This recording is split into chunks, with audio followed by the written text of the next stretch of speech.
So I guess last year's Utah football team was just Kyle Whittingham's future Michigan G League team, since he's just going to take everyone from the Utah Utes to become future Wolverines.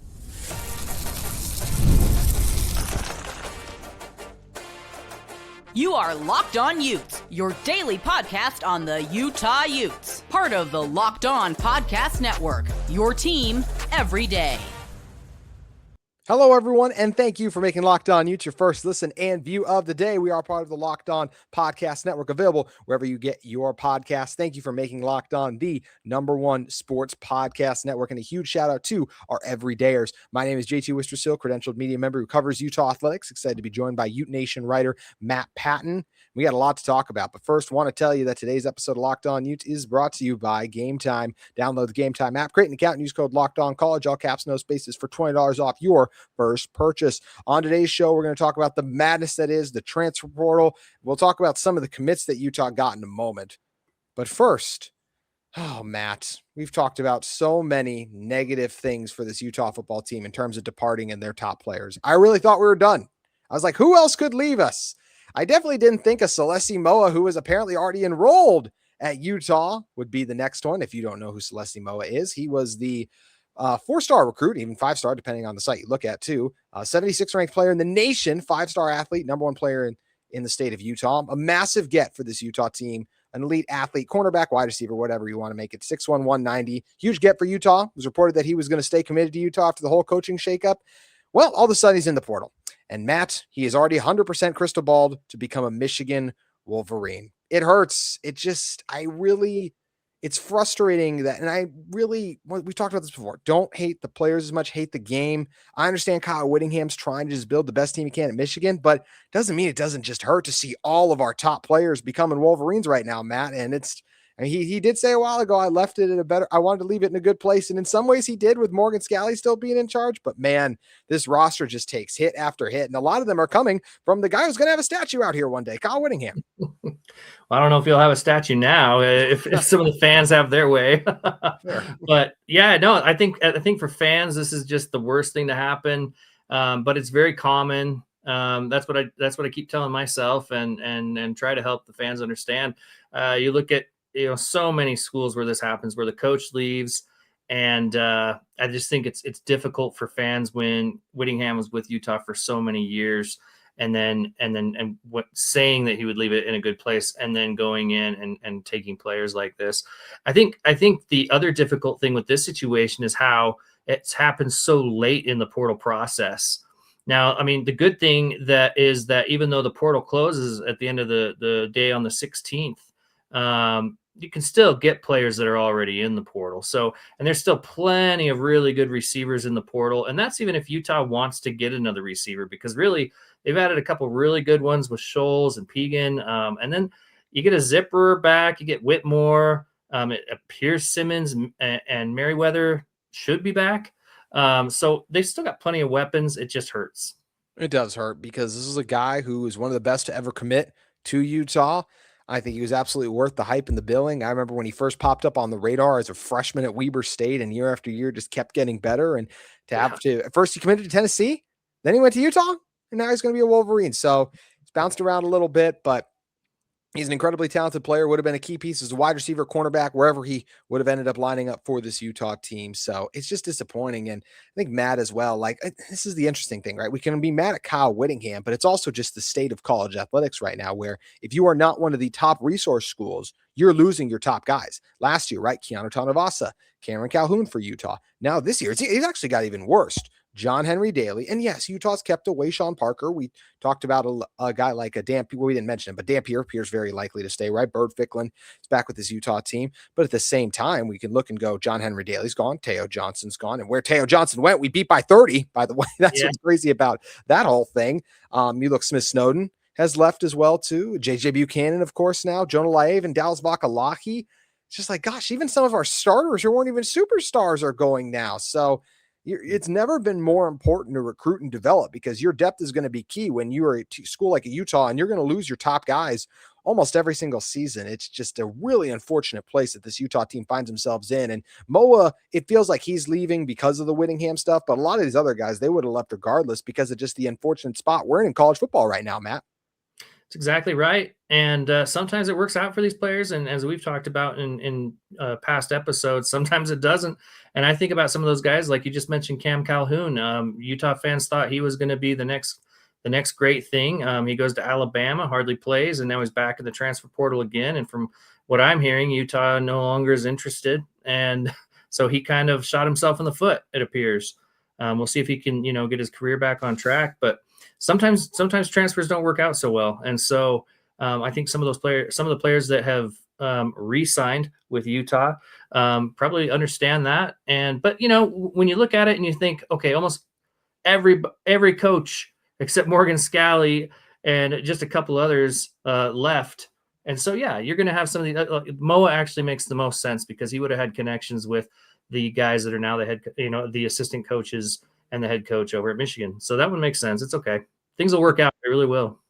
I think they'll work out. I think what sucks is we'll just see if Utah, how they rebound next season. I mean, it's pretty clear to me this roster is worse today than when even the offseason ended, I could say. Because at the time, you're like John Henry Daly will be rehabbing, Smith Snowden coming back. So that's where Utah has a pretty good history of replacing the guys that left. But we're all very well aware. And yes, quarterback was the biggest reason the 23 season or the 24 season got off the rails. But there have been other down years before with this Utah football team. It's not each and every year that they are a top 3 team in their conference. I know COVID played a big role in why the 2020 season went the way it did. I'm not sure that was one of the 3 best teams in the Pac-12 had we played a full football season that year. Yeah. So I'm very curious to see what this all ends up looking like. But as I mentioned, I think the thing that's so fascinating about this is just the Kyle Whittingham angle of it. He gave us 21 years. I've said before, I really feel like he owes us nothing. And I'm not really mad at Kyle Whittingham for this. And I'm not mad at these guys because look, it's the NIL era. I don't know this for a fact, but I feel pretty strong that they're probably getting a raise in this move. So it's just unfortunate that it hurts Utah as much as it is, but Kyle's just trying to win at the highest level and taking a lot of the talented players that can help him do that. So it's just hard for me in a way to be mad at him, but I understand why everyone else is. I mean, what do you make of this just very difficult situation? Well, mostly the timing is just what's probably the worst about it. I think about, for example, Oregon State, obviously with their coach coming over here, and Utah could have had a shot. Right off the top of my head, I can't think of his name, but their top receiver had about 940 yards. Really nice season for Oregon State, and he ended up transferring to Houston. And had Utah known that Moa was going to be gone, there could have been a chance they could have gotten a guy like that. So that's where the timing's unfortunate. There are still, like I said earlier, there are still lots of good receivers in the portal. There's even a guy at Oregon State that is still available that I think had about 400 yards receiving. So is it a Moa? No, but it's a guy, there's guys that already have experience, and Moa hasn't had a collegiate snap yet and may not even be, able to make the transition. We see that happen many times, but he probably will. There's a reason he was ranked as high as he was, but Utah will have a chance to rebound. But like you said, it might not be until next year until they can really get the type of talent that the Morgan Scalley regime wants to get. It's a lot what's happening with this Utah football team. Now, thankfully, they are still making additions in the transfer portal, and the latest is one of the biggest, and that's got me excited.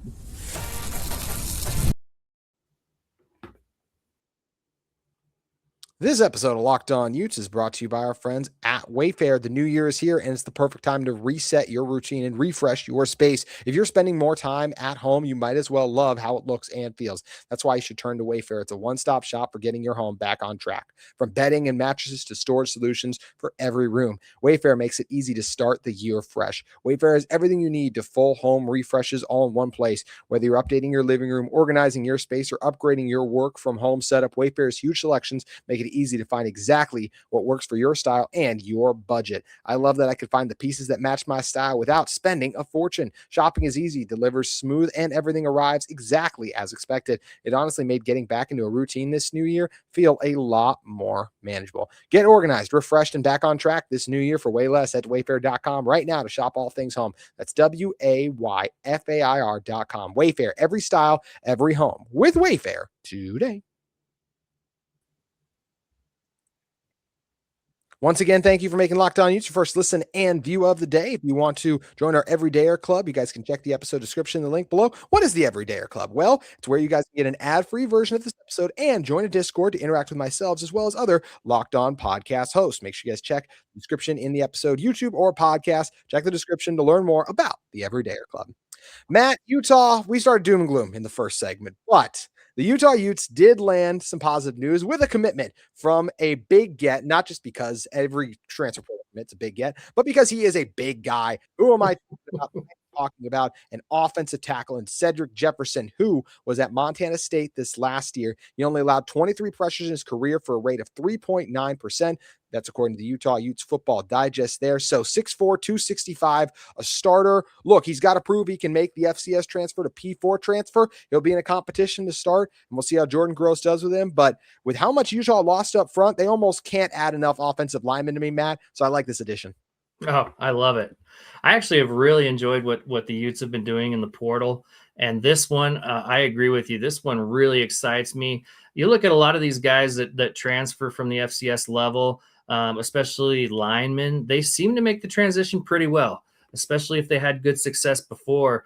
And just like those numbers that you were just rattling off, this guy doesn't allow many guys to get past him. And he's big, he's strong, he's developed, to where I think I was looking at it and I saw he was 265 pounds coming out of high school. So he beefed up, put on another 35 pounds, and he's now just the right size. He comes from a championship team, and so he's got that winning mentality. This is the kind of guy you want to have at one of your tackle spots.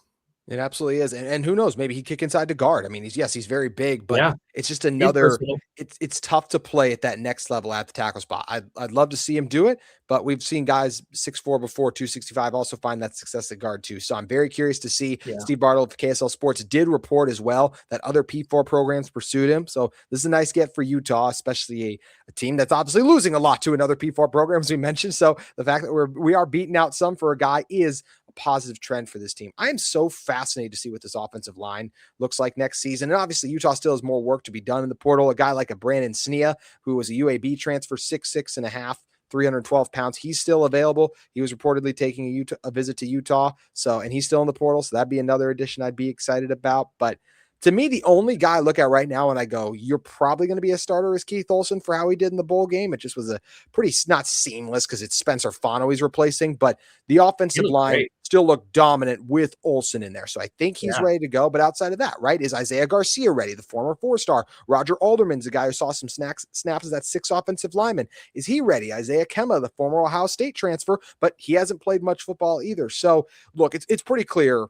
Utah had one of the 5 best offensive lines in college football. They will not have that next season. But if they can just get back to having a solid Big 12 offensive line with the skill position talent they return and a quarterback and especially running back, Matt, I feel like if this offensive line is just good enough under Jordan Gross, this Utah team can win a lot of games next year.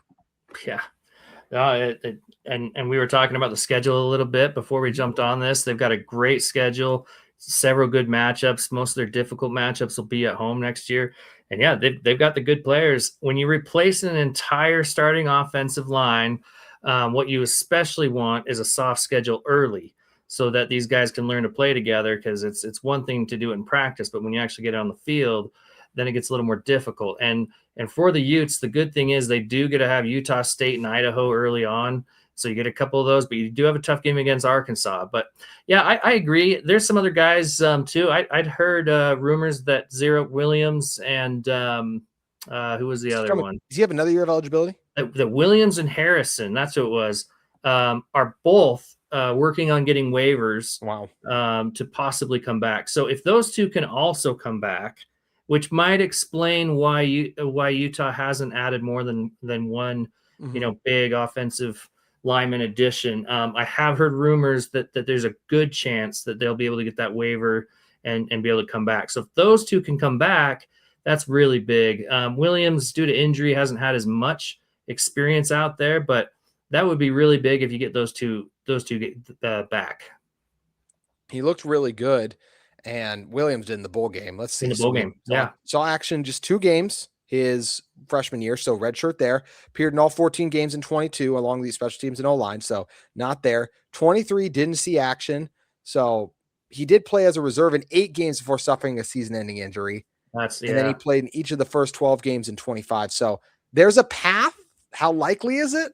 Hard to say, but also some of these guys seem to get eligibility pretty easily. So we'll wait and see what happens there. But there's some nice pieces along the Utah offensive line. Like we said, we have to measure our expectations. And I didn't mention Kelvin Obot for a reason. Once again, I just don't think it's fair to expect his freshman to start like a Spencer Fano was able to do. That just is a very rare error. There's a reason he went on to be an Outland Trophy winner. That's just really hard to do. If he can do it, good for him. But I will wait and see. Thankfully, Utah did continue to add players in the transfer portal today as they landed a commitment from USF cornerback transfer James Chenault, and he's a guy who played 9 games, 32 tackles, 2 interceptions, and 4 pass breakups, according to Matt Zeinert. He did commit to Utah. And look, Utah lost Blake Cotton, Smith Snowden as well. Don Saunders ended up at Purdue. So Rock Caldwell came back. Elijah Scooby Davis is back. But I like the Utah's being aggressive in the portal. They've added a couple of defensive backs now. And if there's one position that I trust who Utah is going to add guys that I think will work out, it's cornerback because of Sharif Shaw's track record, Matt. And I like what they're doing. I like how they're adding multiple guys. And the Chenault, the fun thing about him in those 9 games, so he had 2 interceptions, and those interceptions came 1 against Florida, against Lagway, and 2 Miami. So his 2 interceptions came against 2 very good teams, one team that's going to be in the national championship. So he's proven that he can face these P4 offenses. He absolutely has been. And I'm curious to see what the starting combination will be for Utah this next season at defensive back. As I said, a lot of options. Elijah Scooby Davis, I'd pencil him in as a starter.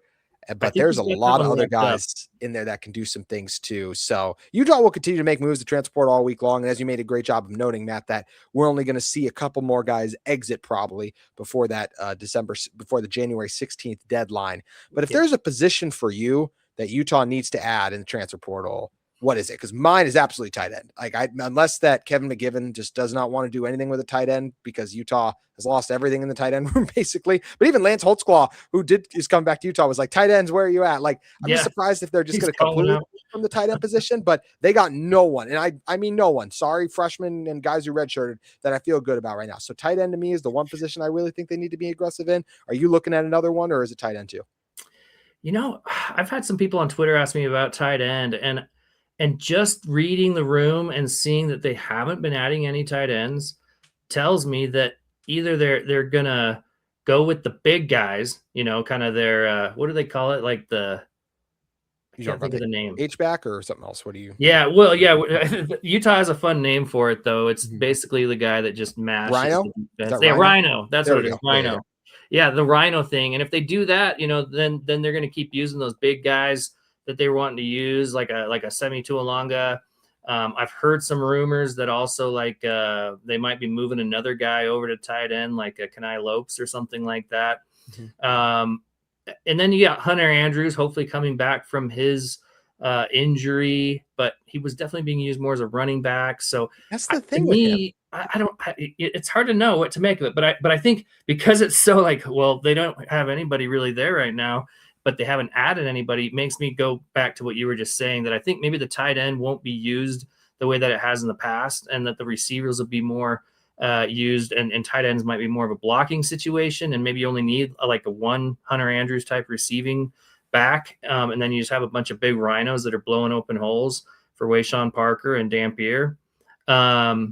To me, I'm actually most concerned about linebacker right now. I'd like to see them add a couple more there. I see some good ones. You got John O'Hall. He's definitely got one locked up. Trey Reynolds should have another one, but I don't know. I look at the other spot and I'm like, well, you got Elijah Ellis maybe, but I'm hearing also he might end up at the end.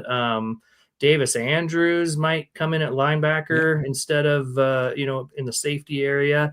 And then who else really? Cyrus Polu. From last that's a lot for a sophomore. So he certainly could.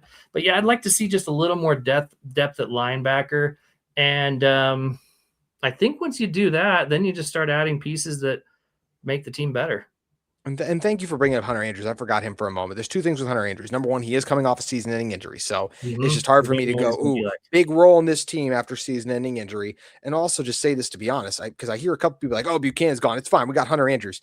he had less than 70 yards receiving next season. So I can't sit here and go, oh man, he's going to ball out. I know Dallin Bentley did it last year where he came out of nowhere and had a balled out, but it's hard for me to do that. And once again, also when you're coming off the season ending injury, but hey, you also brought up Semi Talonga. Let's just throw the ball to Semi Talonga every single play, be the most entertaining team in college football, and we'll all be happy. Let's get Semi Talonga the Heisman. This is where the campaign starts on this podcast right now. we would absolutely love to see it, but there's a lot still going on with this Utah football team and in the Big 12 in general that has ripple effects on Utah. What do we talk about? We're going to tell you in one moment. This episode of Locked On Utes is brought to you by our friends at Game Time. There's nothing like the college football season. Tailgates, packed stadiums, and being right there in the middle of it all. The energy, the bands, the moments you remember forever. But actually getting tickets, that's the part that can usually be the most frustrating with the long queues, logins, and prices jumping at checkout. That's why Game Time gives the advantage back to fans. It's the easiest way to unlock amazing college football tickets and experiences in just a few taps. I opened the Game Time app to look at the upcoming college football games and was surprised at just how fast it was to find great seats. They also have a panoramic view where you can look at your seats before buying and know exactly what kind of view you're getting. You can get college tickets for extremely cheap right now. So head over to Game Time and check out the fees where they're not hidden. No hidden jumps at the last second. Game Time gives you the deal up front. You can take the guesswork out of buying college football tickets with Game Time. Download the Game Time app, create an account, and use code LOCKEDONCollege, all caps, no spaces, for $20 off your first purchase. Terms apply. Again, that's code LOCKEDONCOLLEG for $20 off. Download the Game Time app today. Obviously, there's been a lot of transfer portal stuff happening with Utah, but there's been other transfer portal moves throughout the Big 12. I'll give BYU a lot of credit. They've actually kept most of their pieces together. Credit them. They had one linebacker go to Michigan, but even he wasn't a major impact piece. So we'll see how that all turns out to be. But the biggest moves, obviously, as always the case, are the quarterback position. Not a ton of teams that Utah plays, surprisingly. I think, well, Cincinnati, it's a negative one because Sorsby leaving obviously hurts them, although they really looked good with Sorsby when they played us. I'm shocked Tech gave him $5 million. And I'm not trying to hate on Brennan Sorsby. Go get your bag, young man. With Baron Morton playing as badly as he did against Oregon, and the whole country's like, man, they don't have an offense. And you're like, well, we are now going to have an offense because, boom, we got Brennan Sorsby, and we're going to plaster it all over Times Square that we're doing this. I don't get it, Matt. I don't look at Tech and go, okay, like if we play Tech again, could they beat us if we saw them in a Big 12 championship game? Of course, it's Tech. They have the best NIL and really good coach McGuire. They do a lot of things well. They'll lose a lot this year too, by the way. But I don't look at Sorsby and go, oh my gosh, their offense is so much better. Like, it just doesn't scare me. And as we mentioned, it hurts Cincinnati, who's on Utah's schedule. Yeah, I have to wonder if Sorsby, I think that maybe the hype around him had more to do with some of those advanced stats. Because you look at the eye test and you're like, yeah, he's good, but is he 5 million good? But his QBR was 10th. It was 10th in the nation. That's weird. And I think maybe that advanced analytics and there's a few other things. It's a dual threat guy. Makes good decisions, doesn't turn the ball over too often. At least last season that was the case. Only 5 interceptions. Only 7 the year before. So I guess that makes sense. But even Utah had, Texas Tech only had 13 points towards with 10, 11 minutes left in the fourth quarter. Sounds like it. So Utah's defense even was able to hold that offense down. A big part of that was they lost a transfer portal addition to a season-ending injury before the season even began, and that was a big hit to him. But yeah, it's so interesting to see these quarterbacks get paid the way they are, and I don't even know what to make of it. It just doesn't seem like it can be a thing that will last. That these college quarterbacks make more than top NFL rookie quarterbacks. It's insane. And some of these moves, like I look at a Sam Levitt going to ASU. I think we could sit here and be like, well, that means ASU's gone, right? And I'd be like, I don't think so. I know they got steamrolled up at Utah. Look at how they did the rest of the season. Dillingham's one of the best coaches. Yeah. I think they'll be fine. We thankfully don't have to see them this year. We don't see Baylor either, and they got Lagway. But I mean, all these people were like, oh, he's going to be a Heisman contender. He was bad again on Florida. So I don't look at him and go, oh man, look at this Baylor team. They're going to be a juggernaut. In some ways, Utah, as we said, they've gotten worse in a way of the fact that right now they do not have proven P4 commodities on this roster. We are looking at a lot of these guys and projecting and hoping that they'll be really good. So that's where, in a way, Utah has gotten worse. But at the same time, Matt, I feel like I can look around at the Big 12 and say for the most time, with maybe the exception, as much as it pains me to say, of BYU, and I think Oklahoma State's better, but can they rise all the way up from the cellar? Or not the cellar, but No, the basement? not that fast. We saw ASU do it one time, but banking on that again is not realistic. So I feel like Utah is not in a bad place at all, even though they have lost some of their top guys, right? Yeah, I think as of right now, and there's still a lot more portal action to take place, but as of right now, I think Utah is the number 3 team in the Big 12. I think BYU, man, I am shocked that they were able to get so many guys to come back, especially with the departure of their defensive coordinator. And guys that could have easily gone to the NFL, like Glasker and LJ Martin, a few others. Like, yeah, BYU and Texas Tech are going to be a couple of good teams. Texas Tech's going to keep spending. But then I think I don't see any other team that I would put ahead of Utah for that number 3 spot in the conference. Yeah, I think there's a number of teams where it's like, okay, us versus them. It's a close matchup. But the nice part for Utah is Devin Dampier's coming back. Should be a familiar offense. The advantage of hiring a Kevin McGivern. How does the offensive line perform? All questions we got to answer. But all these other teams have massive questions too. And one thing that you have to keep in mind when you're talking about a Utah, Matt, is you did a great job of noting before we even hopped on. Schedule is not that bad at all. Like, yeah, we see in Arkansas in the non-conference, but that's at home, and that's a new program trying to establish the culture. We see Arizona, they lost Afita. Cincinnati, they lost Sorsby. Colorado's in disarray. Maybe Isaac Wilson battle. Iowa State, they're going through it right now. All the teams that Utah sees basically lost their quarterback, and Iowa State lost Beck. TCU lost Hoover. We got to see BYU.